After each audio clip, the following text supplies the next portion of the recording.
Welcome to Life Planning 101, brought to you by Smart Money Group and Kennedy Financial Services in Eastland, Texas. Tune in every week as we share important information to help you and your family live life on purpose. Insurance, investments, legacy and tax planning, and much more. All covered now on Life Planning 101. Hello everybody, this is Samuel Barker with Aaron Kennedy here on Black and White Market Minute on Life Planning 101.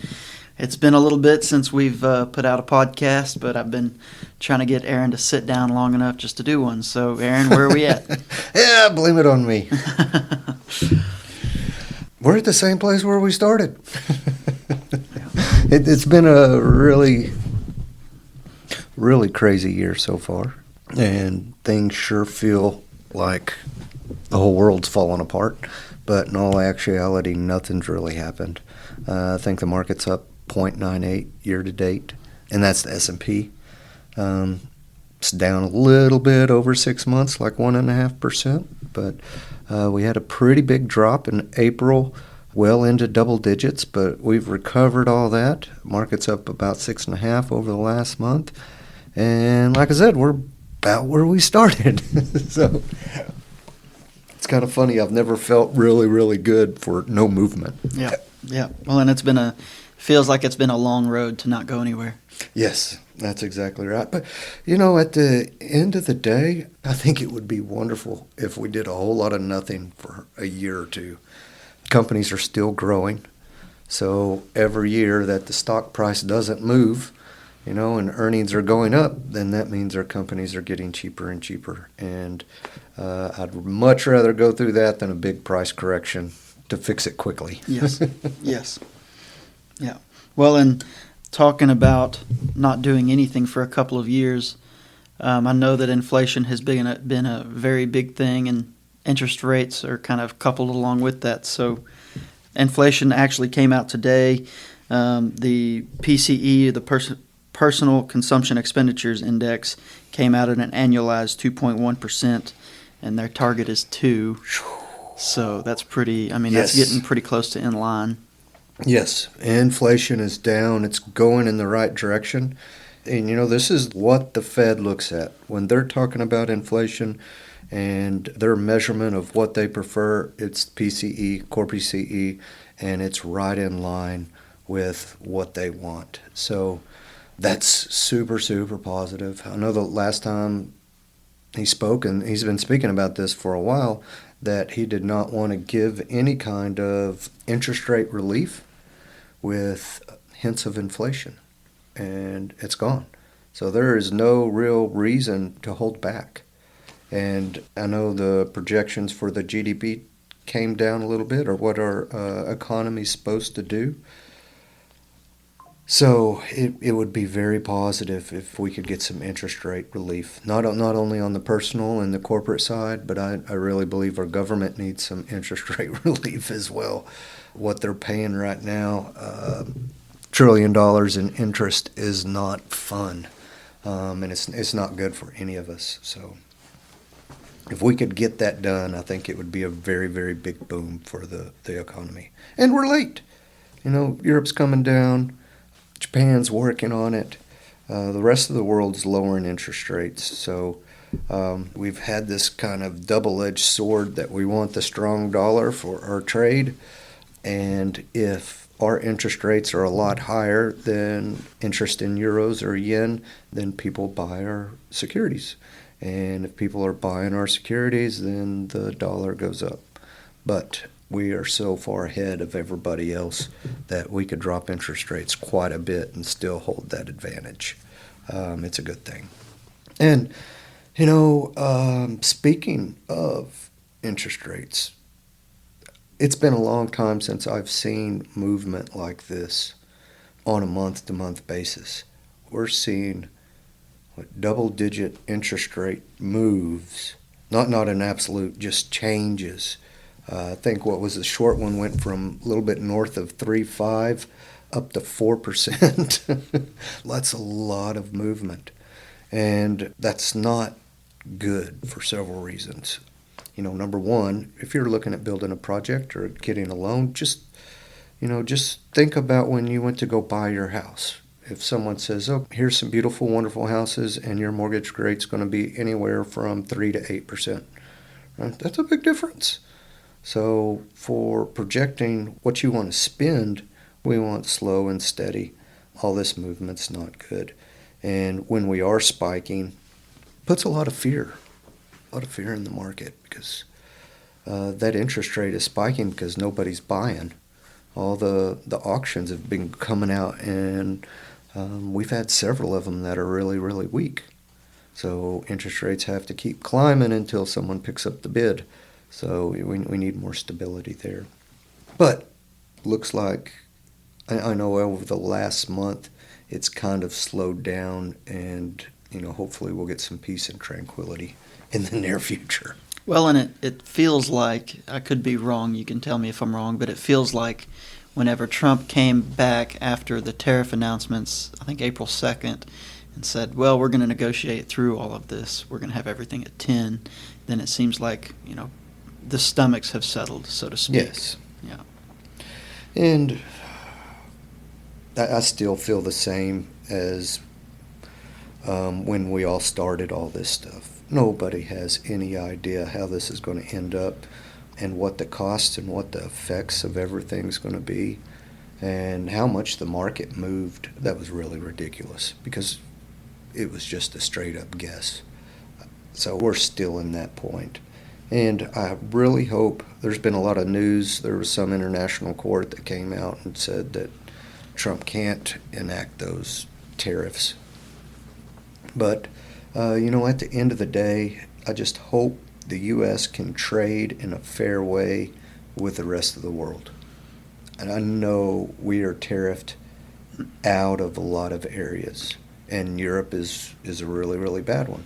So it would be great if we could sell our goods over there without them putting tariffs on it so high that we're not competitive at all.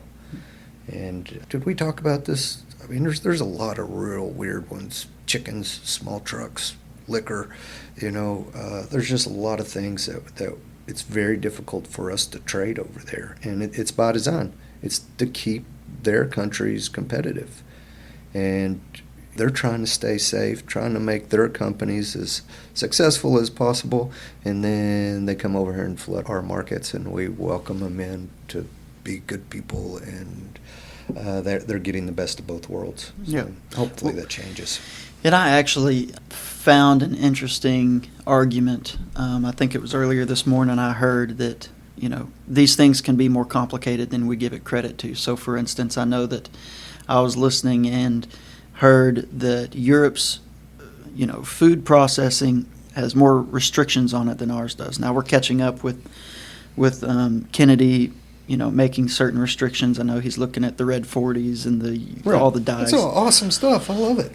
Yeah. So, but Europe won't accept a lot of that food, or they have to go through a double vetting process, which makes it more restrictive for us to sell the food that is created over there. Yeah. So, you got those things that it's not quote unquote tariffed, but it is a restriction to trade that makes it infeasible for that exchange of goods. So, and that's one of those things, I think everybody wants to be healthier. I don't see that as a bad thing at all. Yeah. The bad thing is we have to have the government make us not eat red 40. That's the bad thing, because I know that, those Cheeto eaters, and I'm not going to say that I do that, but I'm going to stop you right there. Have you tried the new pickled yes. Cheetos? Yes. Yeah. The dill pickle. Oh, yes. Those are so good. Yeah. Those are so good. I'm not even a pickle fan or spicy Cheeto fan, but yeah, stuff like that. I don't read the back anymore. I just try to, I try to be American for a minute and not European. So yeah. So, but I think some of that's okay. If we're doing something to our food sources that makes it illegal, that's fine. Don't let it in the door. But if we have the same good in the same area, there's no reason why the U.S. good should be punished to be there, period. So even if it does, like we were saying earlier, if it does go through, any of the goods coming in here with the tariffs that we're going to pay, it's going to increase our costs. So there is going to be some inflation there. But on the flip side, Those companies are going to be selling more across the world, which means they're going to be employing more people, which is going to bring the income level up for all U.S. citizens. So should work out good. We just got to wait and see. And going back to how the market pricing all of this in like it knows this, that's the crazy part. Yep. But speaking of that, we got the inflation numbers, but it looks like the people of our country are starting to make a little bit more, save a little bit more. So that was all very welcoming signs. Did you get those numbers or? No, I don't have them. I can pull them up, but I know that I can't think of his name right now. But he was screaming on CNBC this morning about how excited he was about the consistent increase over the first 4 months of the presidency of those income numbers, and then he referred back to the first administration as well, and how successful Trump has been and his administrations have been in increasing, incomes and things like that, especially relative to not just historical numbers, but also if you think about increase in income relative to the debt increase that's associated with it, or inflation and things like that. So I can get those numbers. I think it's, I've been reading a lot today on the inflation indicators. And one of my favorite places to go on any of those articles, just go straight to the comments. Start looking at the forums, and you can learn quite a bit of stuff there. And one of the arguments on this decrease in PCE is things are being hidden. And the reason PCE is coming down so much is because we don't have the money to spend on any kind of discretionary stuff. So the only reason it's coming down is we're not spending as much, or we're having to spend more money on our core goods. So when we start to see numbers like an increase in income and an increase in savings rates, that's fantastic. Because if you're saving, that means that's normally you have spent all you need to on the discretionary side, and this is our excess. Of course, that is unless you're very dedicated and you're saving like you're supposed to. But for the average person, they save last. So seeing that means things are stabilizing and getting back to normal, which is fantastic. Fantastic for everybody. Yeah, I couldn't pull it up, but I do remember they said that today's announcement was, I think, triple what they expected. So instead of like 0.2 or 0.3%, I think it was 0.8 or 0.9%. Wow, that's huge. Yeah, and then I think Trump he had a meeting with Elon today on kind of the dismissal of Elon in the federal government, and the first thing he did was pulled up that CNBC clip of them praising. Of course, that's a Trump thing. Pulls up a clip of CNBC praising his administration right before he dismisses Elon. It was just a funny Trumpian deal. Yeah, to be quite honest, I don't even know. I know he only works certain times a year. Elon's coming back next year, right? And he just works for 3 or 4. How does that work? I don't know. I know that he had 134 days, or else he would have to do certain financial disclosures and other disclosures associated with his other businesses. And so that's why they stopped it at 134 days, and I think that's in a day or so. So he ran out of time. Give him a little bit of leeway. Yeah, and I don't know that I know that Doge is going to continue, and they've if Elon knows anybody, he knows the best people in the world to do that job. So now they might not all be the most white collar, I guess, formal. They may be a little crude at times, if you remember some of the stories from a few months ago. But they're still working hard and hopefully getting results. I think that their target is still $1 trillion by the end of Doge. So I went on the debt clock today, and they're tracking that, and we're sitting at about $491 billion in savings so far, and that's through 4 months. Could you imagine if we went the full 12? There's $1.5 trillion. That's if you can keep it up, but that's a massive number. That's they had this calculated as well, but a little over $4,000 per person across our country. That's how much we've saved in 4 months. And I don't know about everybody else, but when I see that, I kind of get a little bit angry that they're spending that much of my money every year. Yeah, And it's not even close. We're not even close to finishing. it's an abandonment of responsibility. One thing that he mentioned today, just the vast number of software accounts like Microsoft, Outlook, all those things that just are kind of inherent part of everyday life now, especially if you work in a big organization that did not have any employee associated with it anymore, just never closed. And Wow. I saw they were closing hundreds of thousands. I think it was 523,000. I could be wrong about that, but it was in the hundreds of thousands of credit cards for agencies that went unused with former employees still on them. So it's just an incredible, if it's just nobody's responsibility in the government, is the way that it seems. Yeah. Well, I think we've always known that. Yeah. We just got some numbers to put behind it now. Talking about, you were telling me earlier about per taxpayer debt and things like that. What did that look like? Oh, man. I should never get on that side. But they'll show you how much debt it is per taxpayer and how much debt you owe per citizen. And if you're the one actually paying taxes in this country, you owe about $323,000 to the federal government. $323,000. And then on average as well, you're going to owe another $27,000, almost $28,000 to your state and local government. There's $350,000 that the government has spent for you, and you're expected to pay it back. That's mind-blowing. Yeah. That's mind-blowing. And here's a crazy thing, jumping back to the federal side. If you take everybody, even the people that aren't paying taxes, everybody owes $107,000. So that's a lot of spent money. And having something like DOGE come out and say, let's not do this. Let's not do this for the future of our country. Let's not do this to our children.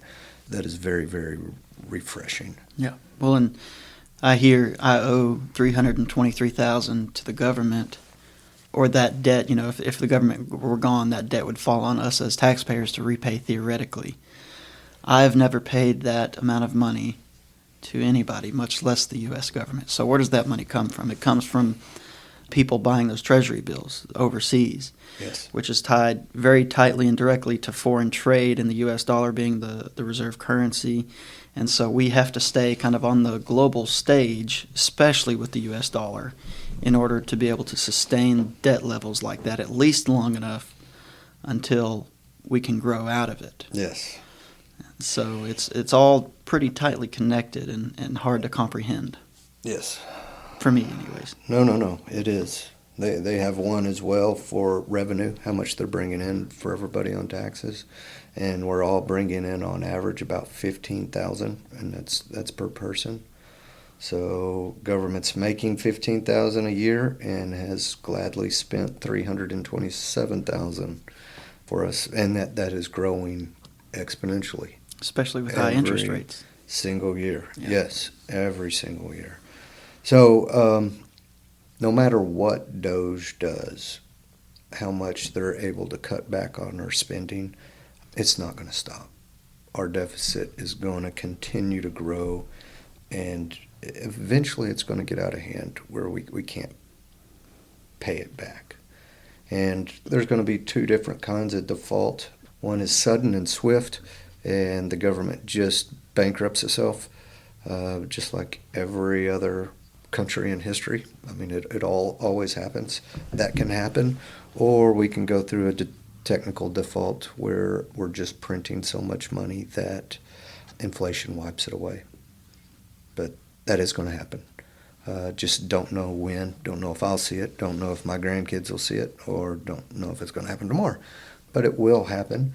And we talk about this a lot. I think it's important that everybody have something saved up for that scenario. And it's not hard to do. And it keeps you safe. We've seen some assets that have been resurrected from the dead that all of a sudden are just killing it. There's two things that I really like, and this is just to protect us from government spending. And one of them's gold, and the other is Bitcoin.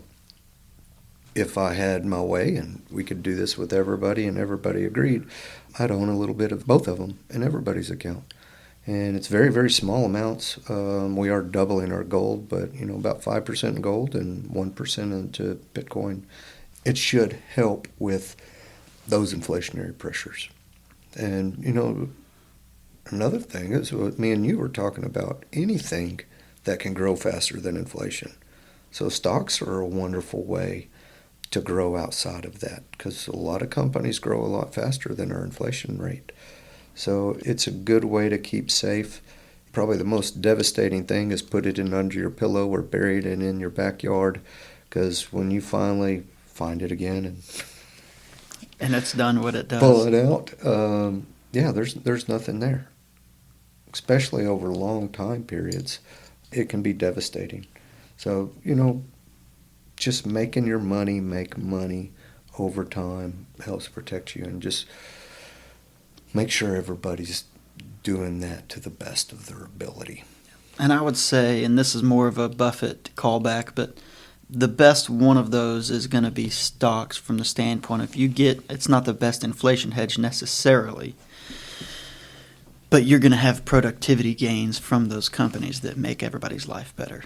Owning a little bit of the companies that are coming out and launching rockets, or even just Uber or Walmart, delivering groceries, making sure people are taken care of, and doing it in a more efficient manner every single day, makes American life better. Amen. I mean, just from a theoretical standpoint, if you take a company, what about the real estate that they own? That's going to increase with inflation. Their production line's going to increase with inflation. I was saying a lot of their hard assets will increase. And if you own the stock, you own the company. And then you're going to have earnings on top of that that's going to help that grow. So it is a wonderful way to combat. A few of those companies have more and more started to adopt sort of a Bitcoin treasury or reserve for itself, too. I know that there's been several of them.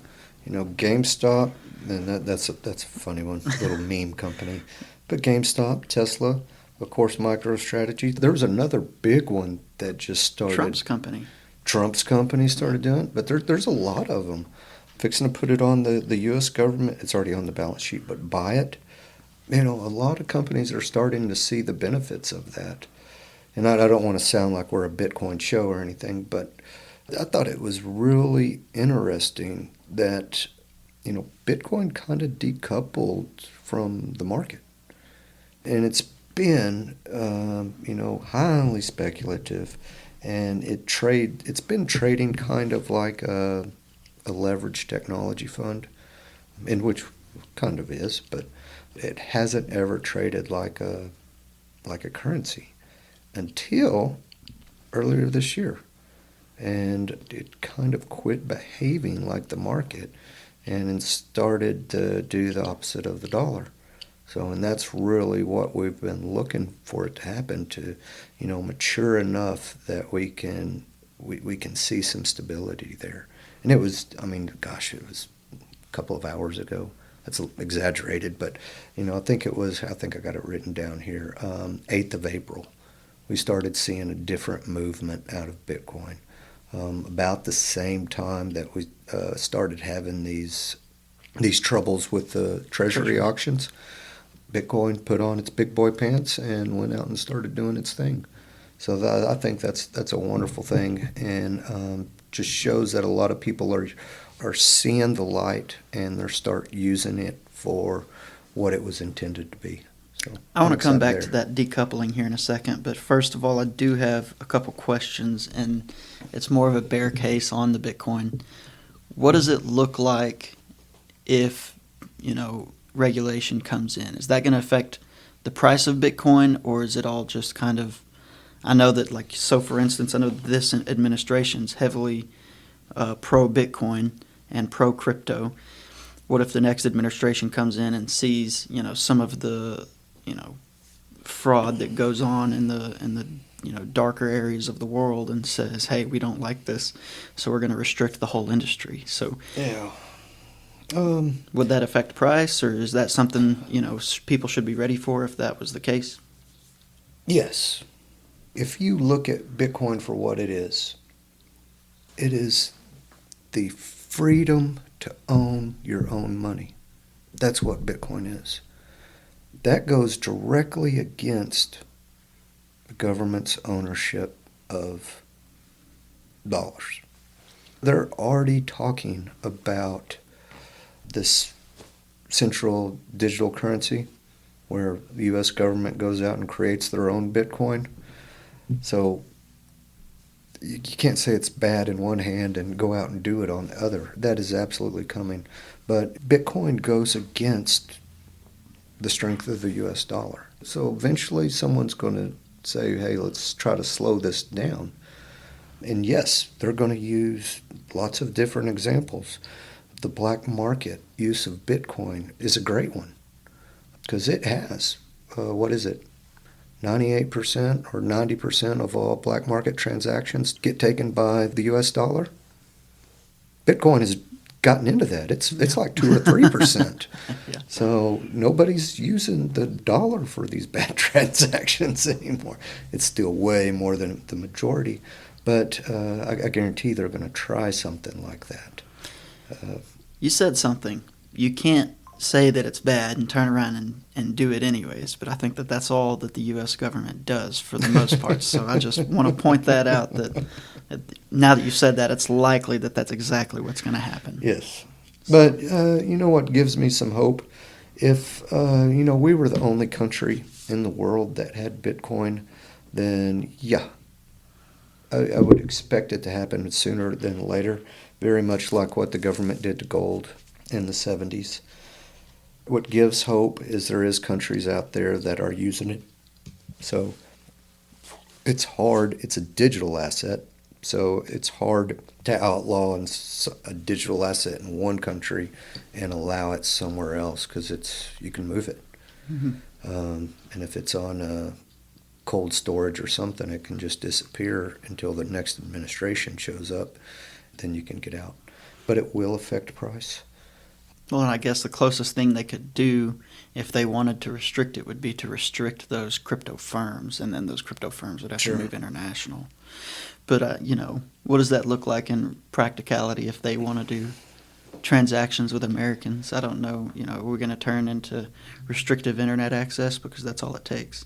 Yes, that's what would have to happen. But, there's no way that I can say this correctly. A lot of your big tech billionaires, the people that are high up in the technology world, they usually only vote one way, and the majority of them are Bitcoiners. So if you take away one of their huge assets, who are they going to vote for? And that's the party that's going to wants more control and wants to know what you're doing with your money and needs to control your money and that kind of thing. So I think we got some safety there as well. All right. Now, going back to that decoupling, you were telling me that real estate was up 11 or 12% year to date. Is that right? Real estate in the stock market. Real estate stocks. Yeah. So my mortgage, if you link up your mortgage or your home they have those evaluators that estimate the value of your home, not your mortgage. And so year to date, I'm down on my mortgage. And I don't know what percent. I could probably go back and do the calculation and find out what they estimate that I'm down. I keep saying mortgage, what I'm down on the value of my home. And then you come in and you tell me that my home should be up 11.8%. What's going on there? Yeah, that's a great question. I heard somebody talking about this a few days ago, that real estate stocks are doing fantastic, but bricks and mortar are struggling right now. And I think the idea of real estate is great because what we were saying earlier, inflation, we had to use 2x4s to build that thing. We had to buy sheetrock, bricks, copper for the wiring, all this stuff that's highly inflationary. So putting it together in one pretty package protects us from inflation. That's the good stuff about real estate. The bad stuff is, you usually have to go to the bank to borrow money to do it. So there's huge transaction costs. Bank wants underwriting fees. Interest rates are elevated. So it's expensive to borrow that money. It's definitely not a frictionless transaction. So I think people are going to the market because it can be done in a day. You can buy and sell throughout the day anytime you want, and they see it's an easy way to do it, and people are buying it up. Now, it could be that it's just been cheap for so long, but we will find out soon enough. It's hard to tell, but there is the big thing is there's a difference between the stocks and the bricks and mortar right now. Yeah, and that made me curious. I just went and pulled up Home Depot and Lowe's, who are, I'd say, highly relevant to the housing market if people are working and building on their homes. Both of those are down between 6 and 9%, so that makes sense. That makes sense. Well, nothing makes sense. I think we've touched on quite a bit. Do you want to end us on a good note? I know that Jamie Dimon recently says that its likelihood of recession is probably below 50% now, but it's still on the table. So do you have anything to add to that? Nope. I think this is going to be a really good year, guys. I believe that we've been in a recession, and we're climbing out. We're at the tail end, so things are going to look ugly.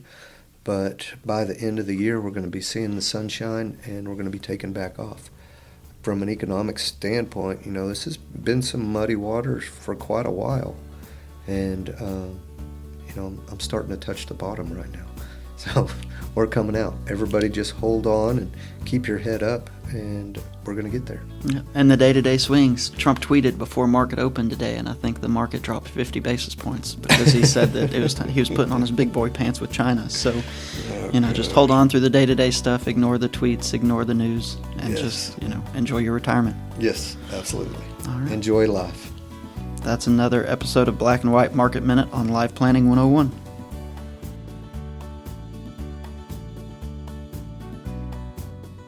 Thank you for joining us for Life Planning 101, brought to you by Smart Money Group and Kennedy Financial Services. If you have questions, you can email them to lifeplanning@kennedy-financial.com.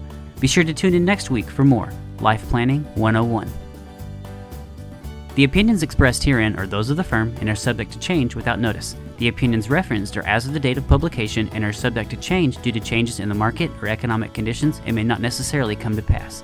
Any opinions, projections, or forward-looking statements expressed herein are solely those of the author, may differ from the views or opinions expressed by other areas of the firm, and are only for general informational purposes as of the date indicated. Securities offered through Calton & Associates Incorporated, a registered investment advisor, member FINRA SIPC. Investment advisory services offered through Smart Money Group LLC. Kennedy Financial Services and Smart Money Group LLC are separate entities and are not owned or controlled by Calton & Associates Incorporated.